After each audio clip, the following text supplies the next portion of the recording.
Paper లీక్లు ఎందుకు జరుగుతున్నాయి sir? విద్య సేవారంగం, అలాంటిది కాస్త ఇవాళ వ్యాపార రంగం అయిపోయింది. రాజీవ్ గాంధీ గారు ప్రైమ్ మినిస్టర్ ఆఫ్ ఇండియా ఉన్న టైంలోనే నూతన విద్యా విధానం ఆయన ప్రకటించాడండి. అంటే ముఖ్యంగా ప్రైవేట్ సెక్టార్, కార్పొరేట్ సెక్టార్ బాగా ఎంటర్ అయిపోయింది. ప్రైవేట్ కంటే దశ బాగా పెరిగిపోయింది ఈ సరళీకరణ ఈ దశలతో పాటు. గవర్నమెంట్ సెక్టారు విద్యారంగం బాగా తగ్గుతుంది, ఇది బాగా పెరిగిపోతుందండి. ఈ పెరిగిపోతున్న దశలో పూర్తి శాతం బాగా పెరిగిపోయింది. కొద్దిమంది ప్రైవేట్ కళాశాల నడిపేవాళ్ళు with their passion, their dedication, intention, their motto వాళ్ళు మంచి చేస్తున్నారు, కాదంటదండి. కానీ కొద్దిమంది మాత్రం మియర్లీ వ్యాపారం చేయండి, మియర్లీ వ్యాపారం.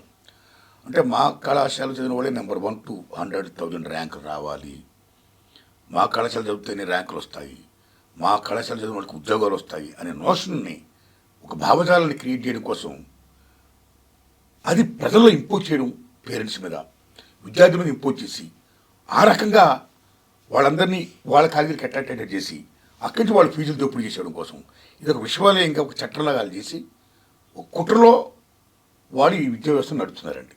అందులో భాగమే పేపర్ లీకులు, ప్రశ్నాపత్రాలు ఏ అవినీతి అధికారుల దగ్గర పట్టుకొని సంపాదించి వాళ్ళ కళాశాల చదివిన వాళ్ళకి ఇచ్చేసి అందజేసి రాయించేయడం అండి.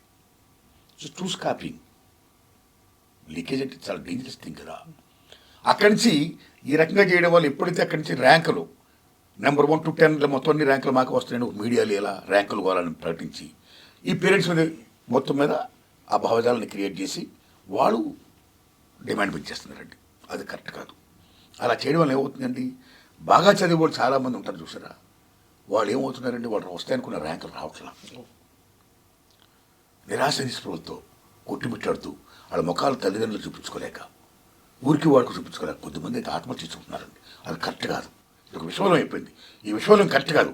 ఈ విశ్వవలయం అనేది కేవలం కాలేజీ డేస్లోనే కాదు. ఈ పేపర్ లీకులు ప్రభుత్వాలు ఏ పబ్లిక్ సర్వీస్ కమిషన్ నోటిఫికేషన్ జారీ చేస్తే గ్రూప్ 1, గ్రూప్ 2కి అక్కడ కూడా మా కోచింగ్ సెంటర్ చదివిన వాళ్ళకే ఉద్యోగాలు వస్తాయి అని అక్కడ పేపర్ లీక్ చేయడం, అక్కడ ఒకరి బదులు ఒకరితో ర్యాంక్ చేయడం, లైక్ పేపర్ స్కామ్. ఈ రకంగా చేసుకుంటూ పోతే, ఇలా కాపీ చేసుకుంటూ పోతే then what is the purpose of education? చూసి రాసిన డాక్టర్ అయితే పేషెంట్ పోతుందా? చూసి రాసిన వాడు ఇంజనీర్ అయితే బ్రిడ్జి నిలబడుతుందా? చూసి రాసిన వాడు అధ్యాపకుడు అయితే విద్యార్థులకు జ్ఞానబోధ వస్తుందా?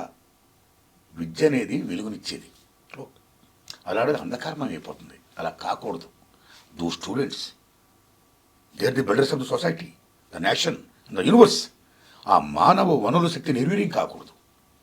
నిర్వీర్యం కాకుండా ఉండాలన్నా వాళ్ళ జ్ఞాన శోధాన్ని, వాళ్ళ యొక్క మహోన్నత మానవ వనరుల శక్తితో విశ్వశోధన నిర్మిస్తున్నారు. అలా నిర్మించాలంటే విద్య అనేది కాపీయింగ్ ఉండకూడదు. అది వెలగాలి, వెలిగించి పంచాలి. ఎందుకంటే copying is the most dangerous thing than atom bomb. 2వ ప్రపంచ యుద్ధంలో అమెరికా నాగసాకి, హీరోషిమా చేసినటువంటి ఆటం బాంబుల కంటే, హైడ్రోజన్ బాంబుల కంటే, టోర్నాడోల కంటే, సునామీల కంటే most dangerous thing is copying.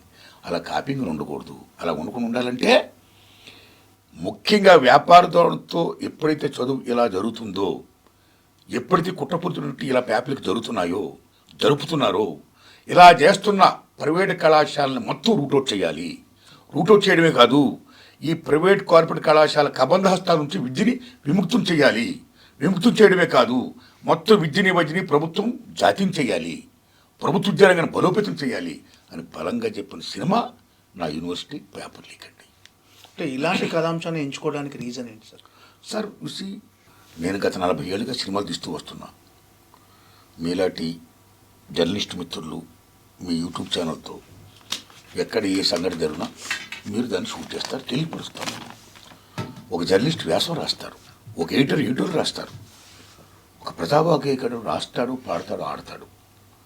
అలా ఒక నాటక రచయిత రాస్తాడు ఆ ఇష్యూ మీద, ఆ దర్శకులు నటినట్లు దాన్ని ప్రదర్శింప చేస్తారు. అలాగా ఓ సినిమా సంస్కృతి సైనికుడిగా గత 40 ఏళ్ళుగా భారతదేశంలో కానీ 2 తెలుగు రాష్ట్రాల్లో కానీ ఎక్కడ ఏ సమస్య ఉత్పన్నమవుతుందో దాన్ని స్పందించి నేను సినిమాలు తీస్తూ వస్తున్నా.